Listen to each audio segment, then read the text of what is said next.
Good evening everyone, Play45 here. So, Chapter 5 Season 2 is coming to an end, so I thought I'd share all my thoughts on the season.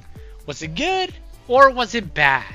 But if you want to support me, please consider using code Play45 in the Fortnite item shop. First, let's talk about the Battle Pass, and how some of my opinions might have changed from when I covered the Battle Pass at the beginning of the season.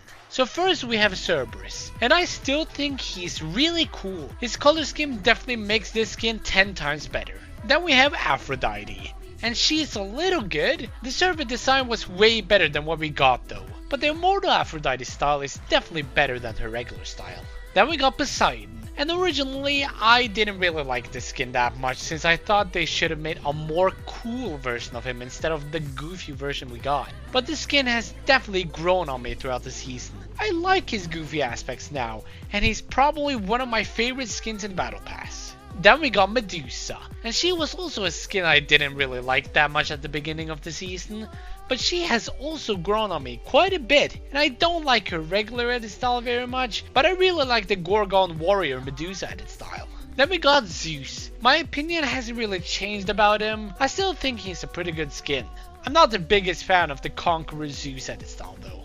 Then we got Artemis, and she might actually be my favorite skin in the Battle Pass. The Galaxy theme is absolutely great with this skin.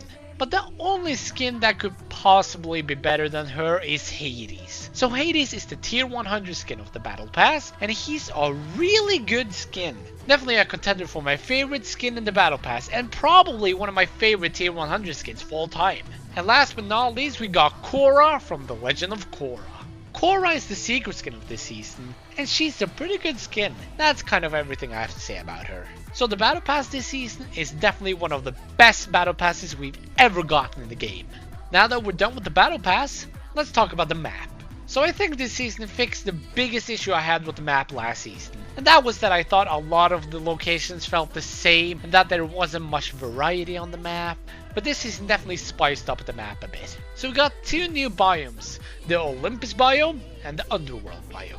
And I really like the contrast between the two. The Olympus biome is a very bright and nice place, while the Underworld biome is very dark and rotten.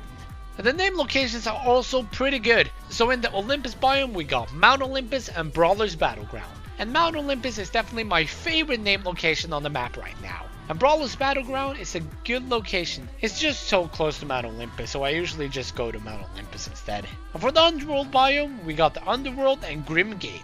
So the Underworld is a really good location. I don't really have much else to say about it. Same with the Grim Gate. It's a pretty good location. That's kind of it. And for the weapons and items, we got the Warforged Assault Rifle, Harbinger SMG, Gatekeeper Shotgun, Huntress DMR, Wings of Icarus, and the Thunderbolt of Zeus. So the Warforged AR is good, but I'm just not a big fan of the recoil. I picked it up a lot at the beginning of the season, but now I usually just pick up the Nemesis AR. I don't really have anything to say about the Harbinger SMG though, since I don't really use SMGs that much. And the Gatekeeper Shotgun is really good. I picked it up a lot at the start of the season, but now I usually pick up the Frenzy Auto Shotgun. I don't have much to say about the Huntress DMR. I picked it up sometimes at the beginning of the season, but I stopped since I usually suck with scoped weapons. The Wings of Icarus are really fun to use and they are really good mobility. And finally we got the Thunderbolt of Zeus. I love these kinds of OP items in the game, and they are really fun to use. And before we get to the next update, let's talk about the bosses and the medallions. So the bosses this season are a big improvement over last season. Only downside is that the boss fights last so long that someone could easily third party you, and the medallions are also a really big improvement over last season. Don't get me wrong, I really liked last season's medallions, but I just think these are way better since each medallion gives you different abilities. Just a week after the season came out, we got our first update, and that contained the Rise of Midas event. And anything that includes Midas is a big win for me. I love that man. And I know it's not important, but we got a new Midas skin with this update, and it's just beautiful. I can thankfully still say that Midas has never had a bad skin. But enough rambling about Midas. Let's get into the more important stuff that was added this update. So we got the return of the Floor's Lava LTM, but with a little Midas spin on it. Instead of lava rising, it is now melted gold. And the mode is really fun. The only downside is that it is squads only, and I usually play the game alone. But we also got the Chains of Hades, and those are really fun to use and were a great addition to the game. And we got the return of the drum gun, which was a welcome addition even though I barely used it. Then we got another update, which wasn't that big. They added Midas's drum gun, which is of course great since it belongs to the greatest man to ever exist. We also got the return of the hand cannon, which is a welcome addition. We also got the banana of the gods, which is a really good healing and mobility item. And we also got water bending, which is a bit of a controversial item, but I absolutely love it. It's definitely one of my favorite items this season, and I usually pick waterbending over an AR. Then we got the next update, and that was a big one. First, let's start out with the more boring stuff, and that's Rocket Racing Season 1. It got me to play Rocket Racing a little more for a while, but now I think it's kind of boring again. But that was the main thing this update, since we got an Avatar The Last Airbender crossover. In this crossover we got some skins in the item shop, a mini battle pass, some temples around the map, but the biggest thing was the different bending abilities. We got fire bending, earth bending, and air bending. And they were all really fun to use. My favorite was probably airbending since I love mobility items. Firebending was pretty fun to use while my aim sucks with it. And earthbending was fun, but I didn't really use it that much. But they unfortunately removed the Greek items for the duration of this event, which I think is kind of dumb since this is supposed to be a Greek mythology theme season. But overall, I think the Avatar event was pretty good, but I did start to get kind of tired of the game during this event. Then the update after didn't add too much. We got a bunch of new animals and animal related stuff in LEGO Fortnite, but I don't really care about that since I think LEGO Fortnite is pretty boring. But we did get Fortnite Festival Season 3 this update, and the artist of the season is Billie Eilish, and I think she was a pretty good pick. And then the update after that got rid of the Avatar event and added a new Star Wars event. And I'm a huge Star Wars fan, so I was very excited for that event, especially after seeing how good last year's Star Wars event was. But the Star Wars event this year wasn't very good. For Battle Royale, we got the return of the E11 blaster rifle and the new Wookiees bowcaster.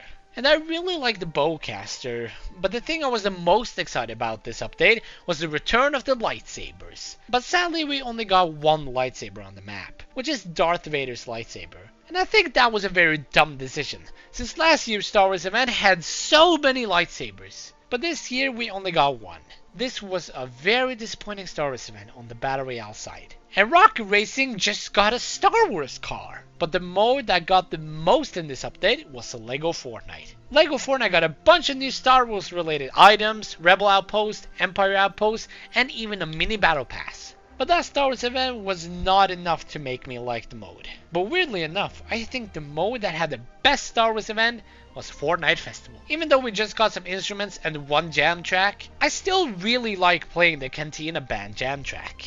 And then for the story. So I didn't really pay much attention to the storyline this season since I just didn't think the story was very good. But I know that Zeus wanted to kill all mortals, but once he was defeated through a challenge, he unleashed the power of Pandora's box that created a sandstorm heading straight towards us. So I have lost all hope that the Fortnite storyline will ever be good again, especially after that Donald Mustard interview we got not too long ago. The Minion Life event was pretty good though. So overall, I'm a little mixed on this season. On one hand, it was really good since we got consistent updates that were pretty good and the items were really fun this season. But on the other hand, I felt I was getting a little tired of the game around the second half of the season. And I don't like that the Greek theme was not really focused on much because the Avatar and Star Wars events kind of overshadowed it. But I'm definitely excited for next season since it will be Apocalypse themed and we're getting a Fallout collab, which is really cool. I just hope next season can break the curse of season 3's not being the best. But what did you guys think about this season? And are you excited for next season? Let me know in the comments below. But I'll see you guys next time. Bye!